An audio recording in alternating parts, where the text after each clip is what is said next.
क्योंकि इतने कम उम्र में जो चीज़ देख ली ना तो लगता है कि दुनिया सच में मोह माया है। एक्चुअल में आपका अकेला ही सच है। 4 दिन तक बिल्कुल सही रही है, मतलब सारा पापा रोते थे तो वो भी बैठ के रोएंगी, मतलब तो हमारे फेसबुक चैनल विवेक तिवारी की बहन में आप सभी का स्वागत है। विवेक तिवारी सिस्टर ब्लॉग आप लोग देखे होंगे नाम, कैसा लगा आपको ज़रूर कमेंट कीजिएगा।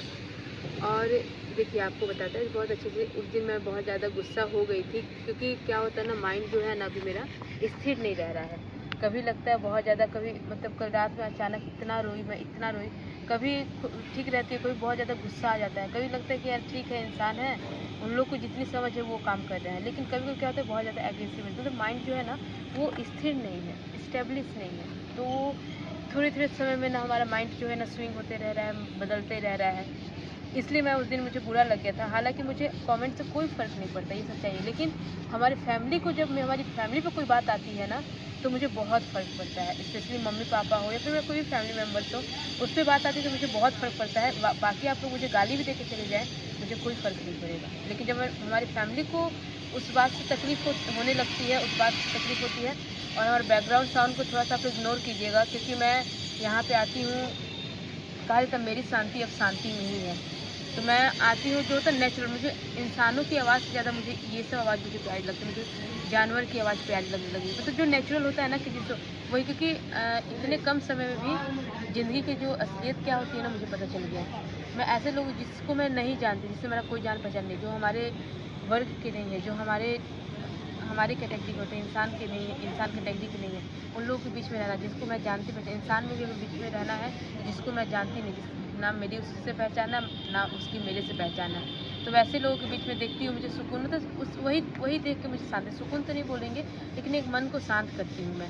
और जंगल पेड़ पौधा देखिए, मतलब लगता है ना कि हाँ, क्योंकि इतने कम उम्र में जो चीज़ देख ली ना तो लगता है कि अब मुझे, ये पहले बोलती थी मोह माया, लेकिन अब मैं फील करती हूँ कि दुनिया सच में मोह माया है। एक्चुअल में आपका अकेला ही सच है। जो बाजार है ना वो झूठा है, वो माया है एक्चुअल में। लेकिन आपका एक्चुअल में जो ज़िंदगी है ना, ठीक है, जो वो आपका अकेलापन ही है। तो जैसे कि इससे पहले हम बनाए थे भाई का वीडियो, और उसके बाद हम कहे थे कि हम इसके बाद दादी का बनाएंगे, दादी का वीडियो बनाएंगे। क्या है इसमें, हम लास्ट में कुछ बातें बताएंगे आपको। पहले दादी के बारे में बता दें कि जब भाई का ऐसा हुआ, 20 तारीख को हुआ, 21 को उसके सारे जो काम किया होते हैं वो हुआ। तो दादी 4 दिन तक बिल्कुल सही रही, मतलब सारा पापा रोते थे तो वो भी बैठ के रोएंगी, मतलब बहुत परेशान थोड़ा सा। लेकिन हम, मुझे नहीं लगा था, हम लोग ना वो फील नहीं कर पाए, लगता था ना कि दादी ना मतलब बोल रही है, वो समझ नहीं पा रही, सुन नहीं पा रही है, तो बोलती थी हर बाबू बड़ू है, हर बाबू ऐसे नहीं के भाई, पूरा रोती थी। कभी खाना वाना भी खा लेती थी, मतलब फ्रूट्स खा लेना, जो भी खाना बनता था वो खाती थी। अचानक एक दिन क्या हुआ कि मेरे एक छोटे अंकल हैं, ठीक है, और मेरी दादी उनसे भी बहुत अटैच थी। वो पता नहीं, मतलब ये बातें तो बाद में करेंगे कि उनसे कुछ ऐसा हुआ, वो ना जब वो अंकल चले गए गुस्सा होकर, ठीक है, क्या हुआ था ये भी मैं बताऊंगी दूसरे आगे के वीडियो में। तो वो गुस्सा होकर चले गए, तो वो चीज़ एक तो भाई का था, और दादी को वो चीज़ ये लगा ना कि अरे मतलब ऐसे मुसीबत की घड़ी में और अपना भाई होके और अपने बड़े भाई का साथ छोड़ के चला गया, कितना बुरा लगेगा भाई को, मतलब भैया को, कैसे वो चला गया। लेकिन वो बेचारी बोली नहीं, क्योंकि लगता किससे बोलती, इतना दुख का घड़ी था। वो क्या की ना कि पापा के साथ सोती थी, पापा बेड पे थे, वो भी साथ में सोती थी। अचानक से ना सुबह जब लोग गए, थोड़ा सा मैं रुक जाती हूँ क्योंकि आवाज़ बहुत ज़्यादा आ रही है। तो फिर दादी ना उस दिन सुबह उठी, तो मैं भी सोई हुई थी, रोती रोती, मुझे नींद रात में नहीं आती थी, दिन में सुबह में सोती थी। तो हमारे फैमिली मेम्बर्स आए थे, जो भी होती है वो पूरा करने। तो उन लोग बोले कि दादी उठ नहीं रही, मुझे जगाने लोग आए कि दादी नहीं उठ रही, दादी नहीं है। अब ना थोड़ा देख तो मुझे समझ में नहीं आया कि लोग क्या बोल रहे हैं, क्योंकि ऑलरेडी इतना बड़ा पहाड़ टूटा हुआ था।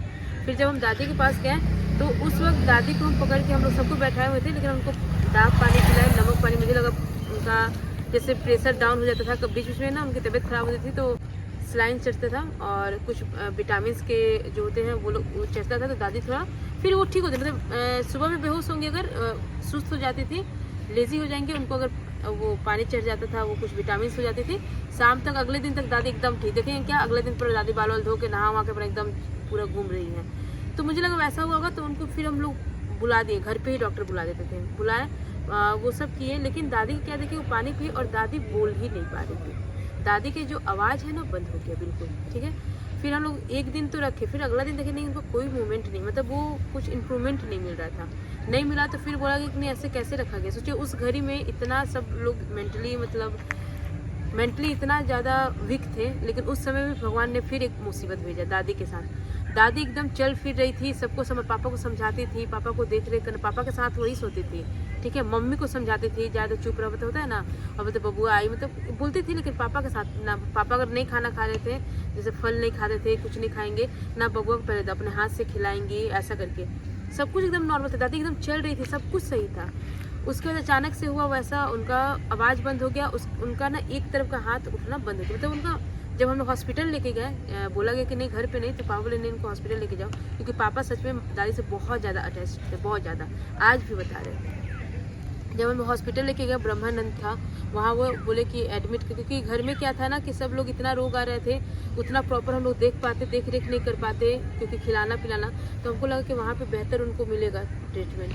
जब हॉस्पिटल में एडमिट किया गया तो हाँ ब्रेन स्ट्रोक हो गया था, माइंड में तो वही ब्रेन स्ट्रोक, माइंड बोलिए ब्रेन बोलिए, मुझे नहीं समझ में आ रहा, मेरा भी तो ब्रेन वही हुआ है, तो ब्रेन स्ट्रोक हो गया था। उसके बाद डॉक्टर बोले कि इनको घर ले जाइए, वहाँ पे अटेंडर रख दीजिए आप, मतलब देख रेख के लिए, और क्योंकि इनका ऑपरेशन सर्जरी जो होगा वो भी सक्सेस नहीं होगा, और इनको उतना हार्ड हम लोग दे भी नहीं सकते, नॉर्मल जो दवा दे सकते हैं, इम्प्रूवमेंट इनको नहीं मिल सकता है, क्योंकि इनका एज हो चुका था, दादी की एज भी थी 95-93 एज थी, तो इम्प्रूवमेंट नहीं होता। फिर हम लोग सोचे कि दादी को लेकर फिर 2 दिन बाद घर हम लोग आए, अटेंडर रख दिया गया था, क्योंकि बेड पे ही सारा कुछ था, और उनका फूड जो पाइप होता है वो लग गया था, वो खा भी नहीं सकती थी, फूड पाइप था, सिर्फ लिक्विड ज़्यादा था उनके, मतलब फूड पाइप के द्वारा। फिर दादी रही और सब लोग डर भी गए थे थोड़े लोग, मतलब जो हमारे गोतिया पट्टीदार है, सब लोग बोल रहे थे कि अगर हो गया तो ये काम नहीं हो पाएगा, फिर बीच में रोकना पड़ेगा विवेक के काम को। लेकिन दादी का देखिए कि तब तक रही जब तक भाई का काम हुआ। उसके बाद फिर दादी 17 तारीख को दादी की भी देहांत हो गई थी। जब दादी की देहांत हुई थी तो उस हमारी दीदी मतलब एनी टाइम वहाँ पे रहती थी दादी के साथ, बड़ी वाली दी, तो वो फ़ोन की शाम में हम लोग रोके ही, मतलब हम लोग उठे, हम लोग का उस समय रूटीन ये था कि उस समय क्या अभी भी हमारा है, अब तो बहुत इम्प्रूवमेंट हो गया कि सुबह मतलब हमारा दिन, रात जो हुआ करता था वो दिन हुआ करता था, और दिन जो शाम जो हुआ करता था हमारा सुबह हुआ। और बता दें कि उस समय फिर हम लोग उठे थे, ब्रश किए थे, हम लोग रो रहे थे, रो के अभी ब्रश करके फिर दोनों चुप कराए, श्वेता को मैं चुप कराई, श्वेता मुझे चुप कराई। फिर हम लोग ब्रश करने गए थे कि चलो मतलब कुछ खा लेते हैं, बोलने लगे श्वेता भी, हम भी बोलते, सब लोग फ़ोन पे बोलते थे, मम्मी बोल रही थी कि कुछ खा लो नहीं तो तबीयत तुम लोग खराब हो जाएगा तो और कौन देखेगा। तो जैसे ही मेरे भाई का काम ख़त्म हुआ था, जब भाई का जो काम क्रिया होता वो समाप्त हुआ, तो हमारे पापा और मम्मी, पापा की तबीयत तो थी ही ख़राब, और पापा की तबीयत भी बहुत ज़्यादा क्रिटिकल हो गई थी, मम्मी की भी तबीयत बहुत ख़राब हो गई। फिर हमें सोचिए कि 1-2 दिन हुआ था भाई के काम का, और हमें मम्मी पापा को भेजना पड़ा, हमें वेलोर भेजना था कि आपको बता दें कि जब वहाँ मम्मी और पापा जब गए, मम्मी पापा को भेज दिए, अब मम्मी पापा के साथ जाएगा कौन? अब क्योंकि जब विवेक था उस समय ही बात हो रही थी कि विवेक पापा के साथ जाएगा वहाँ ट्रीटमेंट कराने के। उसके बाद फिर पापा मम्मी चले गए, तो फिर इस पर डिस्कशन हुआ, अगर भैया चले जाते तो यहाँ पे कोई जेंट्स नहीं बचता, हमारे घर पे कोई था ही नहीं। अगर मैं चली जाती हूँ तो दादी को भी देखना था, भाभी भी अकेली थी, हमारा भी जाना, मतलब लास्टली मेरा ये सिचुएशन हुआ हमारे साथ कि मम्मी और पापा को उस सिचुएशन में, जो कहा जाता है हमारा परिवार बहुत बड़ा परिवार है कहने के लिए, लेकिन उस सिचुएशन में भी मम्मी पापा को अकेले भेजना पड़ा था हमें। घर में कोई जेंट्स नहीं, भैया का जाने का तो कोई था ही नहीं कि कैसे जाता यहाँ, क्योंकि दादी की जो स्थिति थी एनी टाइम एक जेंट्स तो घर पे चाहिए ही था, ठीक है। मेरा भी स्थिति इतना ख़राब था कि मेरा माइंड से हम इस्टेब्लिश थे ही नहीं कि हम खुद को संभालेंगे कि मम्मी पापा को संभालेंगे। हमारा उस वक्त मेरा स्थिति ही बहुत ज़्यादा ख़राब हो गया था मेंटली, ठीक है। मतलब मुझे लगता था कि मुझे अब ख़त्म कर लेना खुद को ख़त्म। कितने 5 बार हम खुद के जान को लेने के लिए कोशिश किए थे, ठीक है, अटेम्प्ट किए कि हम सुसाइड कर लें, लेकिन चलिए जो भी था, भगवान की जो मर्जी होती है वही होती है, तो वो हम भी नहीं जा सकते थे। श्वेता को स्थिति भी बहुत ख़राब था, लास्ट में मम्मी पापा को अकेले जाना पड़ा। और फिर तब तक दादी और जब वहाँ भी पापा थे तो पापा दादी के ही टेंशन में थे कि जब यहाँ पे हमारा ट्रीटमेंट कंप्लीट हो जाता है तो फिर हम वो हमसे कहते थे कि दादी को यहाँ लेके आते हैं हम लोग, ठीक हो जाएंगे, दादी बिल्कुल ठीक हो जाएगी, यहाँ पे अच्छे डॉक्टर हैं, सभी चीज़ों के जो बहुत अच्छा ट्रीटमेंट होता है। तो मम्मी सब लोग समझाते हुए थे कि अरे आप नहीं समझे, इतने बुजुर्ग हैं, वो चलने, सबसे बड़ी बात है कि दादी उस कंडीशन में नहीं थी कि उनको लेके जाया जा सके, वो बस सोई रहती थी, पड़ी रहती थी बेड पे, फूड पाइप था उनका। जब लास्टली हम लोग की तरफ से डिनाई किया गया तो पापा बोले ठीक है, मैं तुम लोग कोई नहीं लाओगे, तो मैं ठीक हो जाऊँगा, मैं वहाँ से एम्बुलेंस करके और माँ को लेके आऊँगा। और यहाँ से सारा रिपोर्ट मंगवाए थे पापा, जैसे ही मंगवाए थे सब किए थे। अगला दिन दादी का शाम में, ठीक है, जन्माष्टमी का दिन था, 17 तारीख था। और श्वेता, मैं गई थी ब्रश करने, तो श्वेता फिर गई दीदी के पास छत पे दादी को देखने के लिए। जब गई तो दीदी कहती है कि दादी नहीं है। फिर श्वेता ने कॉल किया मुझे मतलब अभी थोड़ा देर पहले हम लोग रो के गए थे विवेक की ही याद में, और तब तक खबर आती है ना कि दादी भी नहीं है। तो एक होता है ना कि एक्सेप्टेबल वाला चीज़ कि तुरंत एक्सेप्ट कर ले कि, और सही बात बोले तो अब दादी को वेटफुल होना स्टार्ट हो गया था। और दादी बहुत कष्ट में थी, जिसकी पहचान आवाज़ थी। हमारी दादी की पहचान जो थी वो आवाज़ थी। जब वो आवाज़ चली गई ना, तब से मेरे लिए दादी मेरी उसी दिन ख़त्म हो गई थी। जिस दिन दादी किसी को पहचानने, मतलब दादी ना देखती थी, सब हाथ वाथ सब मूवमेंट होता था, बेचारी कुछ बोल ही नहीं पाती थी। सोचिए, जिसकी आवाज़ ही पहचान थी और उसकी आवाज़ ही बंद कर दी गई थी, भगवान ने उसकी आवाज़ बंद कर दी। उस दिन से मैं बहुत मुझे लग गया था कि मेरे साथ अभी मेरे पास अब दुख का पहाड़ है और हमारा समय बहुत ख़राब चल रहा है। अब मुझे बहुत सारा चीज़ फेस करना, भाई का देखे, फिर दादी का देखे। दादी से भी एक अटैचमेंट था, एक इंटरटेन करते थे और दादी समझाती थी। उस दादी का आवाज़ बंद हो जाना मेरे लिए बहुत बड़ा ये सदमा था, ठीक है। फिर उसको एक्सेप्ट किया, चलो दादी क्यों कष्ट होता। और एक टाइम भी था तो भाई को बोले, जब दादी का बेडसोल होने लगा था, हालांकि बहुत ज़्यादा नहीं होता, 2 रहते थे। एक प्रीति दीदी हैं जो हमारे घर के काम भी करती हैं, बहुत अच्छी हैं, हम उनको मेड नहीं बोल सकते हैं, उनको बहुत एक बहन की तरह रखते हैं। उन्होंने दादी का बहुत सेवा किया। एक नर्स थी, हमेशा बेडसोल के लिए हमेशा वो जो मलहम पट्टी जो ड्रेसिंग होता है वो कराया जाता था, हर एक दिन बीच करके रखा गया जो भी था। लेकिन जो कष्ट था दादी को अब धीरे धीरे बढ़ता और बहुत ख़राब कंडीशन होता। मैंने एक दिन विवेक के फ़ोटो के सामने आकर कहा कि भाई दादी को भी ले जा, बहुत कष्ट में है भाई।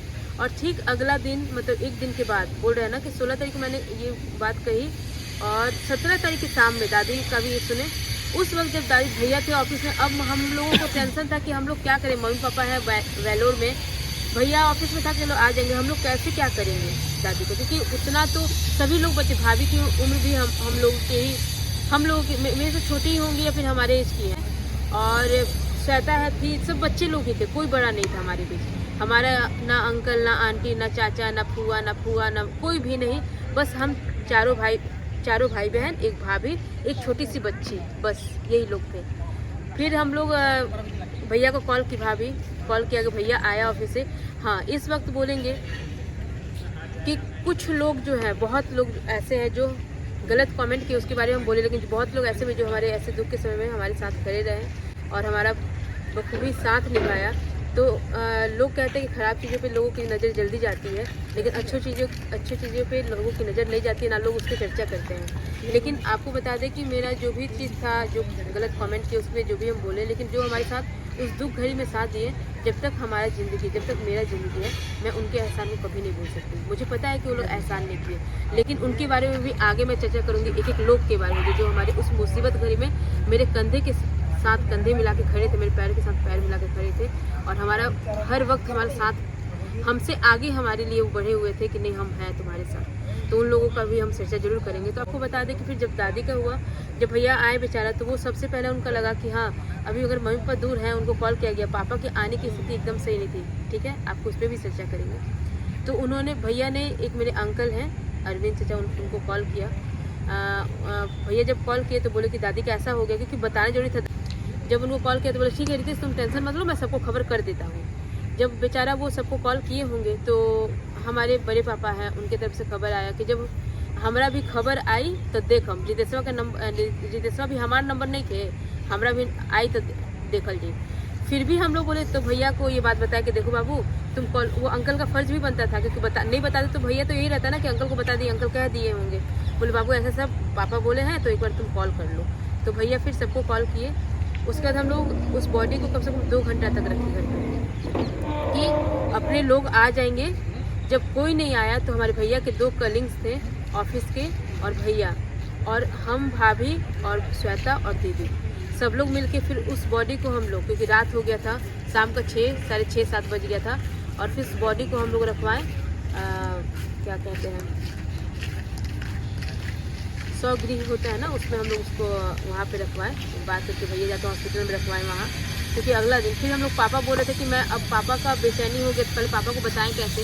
मम्मी को बता दिया गया। मम्मी बोली कि अगर पापा को नहीं बताओगे तो पापा बहुत गुस्सा करेंगे, और स्थिति पापा की अच्छी नहीं थी, तो हम लोग नहीं चाहते थे उनको टेंशन देना। पापा को जब बताया गया तो पापा जिद पकड़ लिए कि नहीं मेरा कुछ भी हो जाए मैं जाऊँगा, ठीक है। लास्टली फिर डॉक्टर ने कहा कि देखिए अगर आप जा रहे तो अपने रिस्क पे जाइएगा, क्योंकि जो कंडीशन थी वो और ज़्यादा क्रिटिकल हो सकती। और पापा जो थे ना मतलब वहाँ बोलने मैं जाऊँगा वो पापा वहाँ पे रो के कहने लगे कि मेरी माँ है। तो मैं समझ रहा हूँ कि आपकी माँ है, लेकिन वो चली गई है। आप अगर अभी जाइएगा तो फिर आपका वो जो स्थिति है उसको संभालना मेरे लिए बहुत मुश्किल हो जाएगा। मेरे हाथ से मतलब वो मेरे हाथ में नहीं रहेगा, फिर बहुत लेट हो जाएगा। फिर पापा को किसी तरह डॉक्टर ने बहुत समझाया कि डॉक्टर लोगों को भी बहुत बहुत थैंक यू सो मच कि उस समय पे बेटा बेटी जो भी फर्ज होता है ना उन लोगों ने निभाया है, क्योंकि मम्मी पापा अकेले थे, कितना टेंशन होता था कि छोड़ दिया। और उस स्थिति में हम भी नहीं थे कि मम्मी पापा के पास जा सके। लेकिन जब पापा मम्मी का हुआ तो जो लोग बोलते थे ना कि मम्मी पापा क्यों नहीं दिखते थे, श्राद्ध में क्यों नहीं दिखे, काम के लिए में क्यों नहीं दिख पा रहे थे। हाँ, तो आपको बता दें कि जब दादी का ऐसा हुआ तो पापा वहाँ पे बहुत जिद करने लगे कि मुझे आना है। बाकी इसके बारे में मैं बनाऊंगी नेक्स्ट वीडियो में, बहुत लंबा हो जाएगा। लेकिन अब एक चीज़ बताती हूँ, नहीं मैं ये सारा कुछ बताऊंगी कि मेरे पापा का आने का नहीं रीज़न, मेरे पापा क्यों नहीं आए, क्या हुआ था, पापा आने का कोशिश किए कि नहीं, लोगों का क्या रिएक्शन था, कैसे कितने मुसीबत से हम लोग पार किए, कौन पापा का। और हाँ, यहाँ पे एक लाइन बोलेंगे कि मैं गलत कमेंट पे जो रिएक्शन था हमारा, इसके लिए नहीं था कि गलत कमेंट किए तो मुझे इफेक्ट पड़ता है, मेरे परिवार को इफेक्ट पड़ जाता है थोड़ा, मतलब मुझे लगता है मेरे फैमिली को दुख ना पहुंचे, क्योंकि ऑलरेडी इतना बड़ा दुख है कि जिसको मैं उसका निवारण मैं नहीं कर सकती, नहीं कर पा रही हूँ, ना कर पाऊंगी। तो इसलिए मैं चाहती हूँ कि कम से कम उसके दुख को ख़त्म नहीं कर सकूँ तो नया दुख ना मिले हमारे परिवार को, ठीक है। और दूसरा चीज़ कि जो लोग हमारे मुसीबत में खड़े थे, कौन कौन लोग थे, एक एक बाय नेम मैं सभी को मेंशन करूँगी और एक एक वीडियो बनाऊँगी मैं उन लोग के लिए, और कैसे और कौन कौन लोग उस वक्त अपना शक्ल दिखाए। कहा जाता है ना कि अपने खून के अपनों का रंग मुझे दिखा दुख के संग, और कितने लोग जो कहा जाते हैं पराए, लेकिन अपनों से भी बढ़ के उन्होंने किया हमारे लिए, और कौन कौन किया मैं जरूर करूँगी मेंशन। बाकी आज का वीडियो इतना ही है। दादी का जो था यही था दादी का। और वीडियो बनाने का सबसे बड़ा रीज़न ये है कि जो आज हमारे साथ हुआ है, ज़रूरी नहीं है कि ये पूरी दुनिया के साथ है ये, और मतलब ये जो नेचुरल चीज़ है, ये जो प्राकृतिक जो चीज़ है, जो नीति है, उसको ना हम लोग उसको रोक सकते हैं, ना वो सभी के साथ बीतना है, सभी के ऊपर है। और हो सके कि मैं वीडियो इसलिए भी बनाती हूँ कि जो कमेंट आती है ना, तो मुझे लगता था ना कि सबसे बड़ा कष्ट हमें है। जब कमेंट में पढ़ती हूँ ना तो लगता है कि यार मेरा जो दर्द है ना शायद उन लोगों से कम है, ठीक है। उनका दर्द कहीं मुझसे भी ज़्यादा बढ़ गया, और वो थोड़ा सा मतलब होता है ना एक धीरज सा लगता है। तो और ये वीडियो मैंने बनाने का ये भी मोटिव है कि मेरे जैसे जो सिचुएशन में गुजरी थी, लोग बोलते मेंटल हो गया, डिप्रेशन में चला गया, लोग जाते नहीं हैं, लोग पहुँचा देते हैं, ठीक है। और मैं इसलिए, क्योंकि मैं उस चीज़ को एक्सपीरियंस की हूँ, मैं इसलिए ये चाहती हूँ कि अगला जो है ना, जो इस दौर से गुजर रहा है या गुजरेगा, वो उसको आगाह कर दो और वो संभल जाए।